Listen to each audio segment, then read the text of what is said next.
আসসালামু আলাইকুম guys, welcome back to my another blog. It's me Raihan. তো আজকে আপনাদেরকে নিয়ে যাচ্ছি আমি আমাদের বৃহত্তর সিলেটি মানুষ যারা জানে যে এটা হচ্ছে গিয়ে হাসন রাজার বাড়ি, ওইটা হচ্ছে গিয়ে বিশ্বনাথ রামপাশা। অনেকেই সঠিক বাড়িটা হচ্ছে মেবি আমি যতটুকু জানি সুনামগঞ্জ, কিন্তু উনি ওইখানে থেকে পরিচালনা করেছিলেন অত্র বিভাগ বা অত্র এলাকা। ওই বাড়িতে আমরা আপনাদেরকে নিয়ে যাচ্ছি।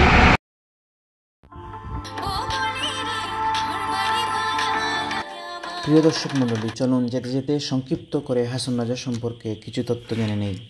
পুরো নাম দেওয়ান হাসন রাজা চৌধুরী। উনি 1854 সালের 21শে ডিসেম্বর তেঘরিয়া লক্ষণশ্রী সুনামগঞ্জে জন্মগ্রহণ করেন। পিতা দেওয়ান আলী রাজা চৌধুরী এবং মাতা মুসাম্মদ হরমত জান বিবি। উনি 1869 সালে 15 বছর বয়সে জমিদারিত্ব গ্রহণ করেন।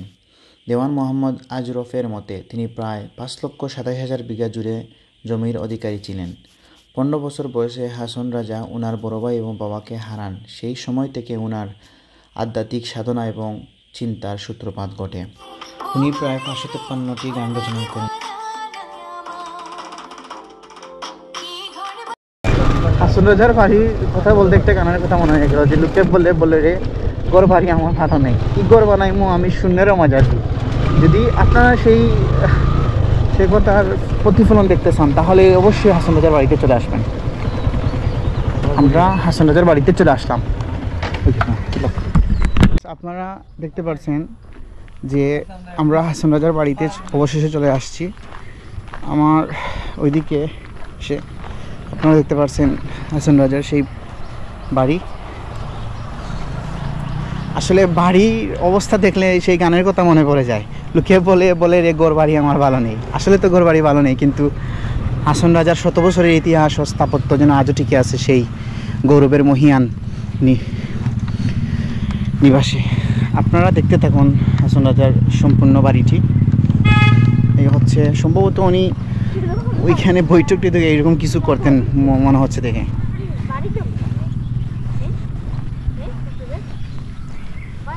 আসলে এইসব বাড়িগুলো দেখলে আসলে অনেক স্মৃতি মনে পড়ে যায়, যে মুঘল সাম্রাজ্যের কথা আজ ইতিহাসে পড়েছিলাম, সেই ইতিহাসের কথা যেন বারবার চোখের সামনে ভেসে আসে। বিল্ডিংয়ে ওখানে লেখা আছে সাবধান, এই বিল্ডিং ঝুঁকিপূর্ণ, তাই এই বিল্ডিং কেহ প্রবেশ করা নিষেধ। অন্যতম কেহ প্রবেশ করিলে বা কোনো দুর্ঘটনা ঘটিলে রাজা পরিবার দায়ী থাকিবে না। আসলে বিষয়টি হচ্ছে বিল্ডিংটা অনেক ঝুঁকিপূর্ণ। এটা হচ্ছে হাসন রাজার বাড়ি, আপনারা দেখতে পাচ্ছেন। ওই সামনে আসছে হাসন রাজার মসজিদ। তারপর সম্ভবত ওনার পারিবারিক কবরস্থান ওনাদের ওইখানে আছে। ওইখানে একটা বাংঘর হয়েছে, এটা হচ্ছে নতুন বাড়িটির অবস্থা আসলে অনেক খারাপ। মানে কোনো অস্তিত্বই যেন আজবি টিকে নেই, বাট তবুও যেন অস্তিত্বের কথা বারবার সাড়া দেয় এই ভবনটি। তো ভিউয়ার্স, যদিও ভবনটি অনেক ঝুঁকিপূর্ণ, তারপরেও আপনাদের সুবিধার্থে এবং আপনাদের মনের আশা পূরণ করার সাথে আমি ভিতরে প্রবেশ করতেছি। আসলে ওইটা হচ্ছে গিয়ে সম্ভবত সিটি ভাষা যেটা বলে ওইটা হচ্ছে হালগড়। উনি ওইখানে এসে বিশ্রাম নিতেন এবং ওনার রাজ্যের দেখাশোনা করতেন। মেইন বাড়ি হচ্ছে গিয়ে ওনার সুনামগঞ্জ পড়ছে ওইটা, যদিও পরে। তারপরে ওইখানে তিনি স্থায়ীভাবে প্রায় অনেক দিন বসবাস করেছেন। তারপর ওইখানে দেখাশোনা করতেন। তারপর আপনার গুড়া দিয়ে ওনার সব জমিনগুলো তিনি দেখাশোনা করতেন। বিল্ডিংটা আসলে দেখলে আপনার বুঝতে পারবেন অনেক ঝুঁকিপূর্ণ আসলে।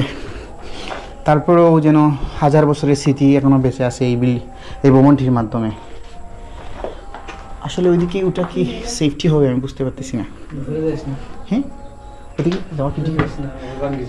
তারপরেও আপনাদের সুবিধাতে একটু এইদিকে দেখছি, অনেক ঝুঁকি। এখন আমি 2 তলাতে আছি। ওই ভবনটি অনেক ঝুঁকিপূর্ণ।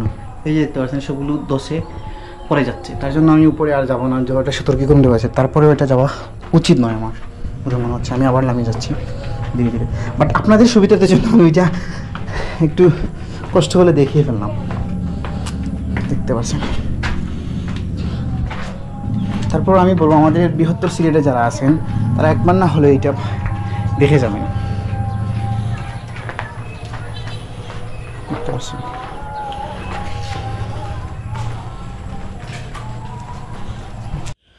ওনার অসংখ্য গানের মধ্যে উল্লেখযোগ্য গান হচ্ছে লোকে বলে বলে রে গড় বাড়ি আমার বালা নাই নিশা নিশা লাগিল রে বাঁকা দুনয়নে। যদি আপনারা কেউ হাসান রাজা সম্পর্কে বিস্তারিত জানতে চান এবং ওনার ব্যবহৃত আসবাবপত্র জিনিসগুলো দেখতে চান তাহলে জিন্দাবাজারে অবস্থিত মিউজিয়াম অফ রাজাসে চলে গেলে সবগুলো পেয়ে যাবেন। প্রিয় দর্শক মণ্ডলী, এখন আমি আপনাদেরকে পাখির চোখে হাসন রাজার বাড়ি পুনরায় দেখাচ্ছি। হাসন রাজা সম্পর্কে স্বয়ং বিশ্বকবি রবীন্দ্রনাথ ঠাকুরও প্রশংসা করে গিয়েছিলেন। আপনারা যে বাড়িটি দেখতে পাচ্ছেন ওটা হচ্ছে ওনার পৈতৃক বাড়ি এবং বর্তমানে যে ছবিটি দেখতে পাচ্ছেন এটা হচ্ছে গিয়ে রামপাশা বাজার এবং ওনাদের দিঘি এবং ওইটা হচ্ছে গিয়ে ওনাদের মসজিদ এবং মসজিদ সংলগ্ন কিছু কবরস্থানও আছে। ওই পতির জমিতে উনি ওনার লস্কর বাহিনী ও গুর্দু প্রতিযোগিতা করতেন। উনি 1922 সালের 6 ডিসেম্বর উনি ওনার মায়ের পাশে সমাধিত হন। আচ্ছা, যদি মামা এই বিষয়ে একটু বলতেন হাসন রাজা সম্পর্কে, তারপর ওই ভবনটি সম্পর্কে যে কিছু আমাদেরকে বলতেন। আসলে অনেক বছর আগের ঘটনা। আমরা আসলে আমাদের ঐতিহাসিক এই যে আসলে আপনারাই জানেন যে অনেক পুরানো বিল্ডিংগুলো ওনার নিজের হাতে বানানো, আর ইতিহাসগুলো আপনারা সার্চ করলে পেয়ে যাবেন। শুধু আপনাদেরকে দেখানোর জন্য বলতেছি। যে ওই পাশে আরও আছে, আর এগুলো দেখেন কত ঝুঁকিপূর্ণ বিল্ডিংগুলো।